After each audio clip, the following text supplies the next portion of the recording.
உலகம் தரக்கூடாத மகிழ்ச்சியை தருபவர் நான் ஒருவர் மட்டுமே. என்னை நோக்கி பார்க்கும் முகங்கள் எப்பொழுதும் மகிழ்ச்சியால் மிளிரும். அவை ஒருபோதும் வெட்கப்பட்டு போவதில்லை. இடைவிடாமல் நம்பிக்கையோடு உனக்கு தேவையானதை என்னிடம் கேள். உனக்காக இரு கரம் விரித்து காத்து கொண்டிருக்கின்றேன்.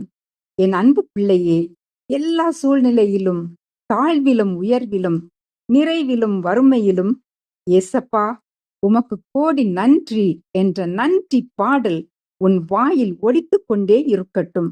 நான் உன் அன்பு இரட்சகர், உன் ஆத்தும நேசர் உன்னிடம் கேட்பது இதுவே என்று நமது ஆண்டவர் நம் ஒவ்வொருவரையும் பார்த்து கேட்கிறார். அந்த அன்பு தெய்வத்திடம் நாம் கேட்போமா? ஏசப்பா, உம்முடைய தூய ஆவியின் கனிகளாலும் கொடைகளாலும் என்னை நிரப்பும். நான் எப்போதும் உம்மில் மகிழ்ந்து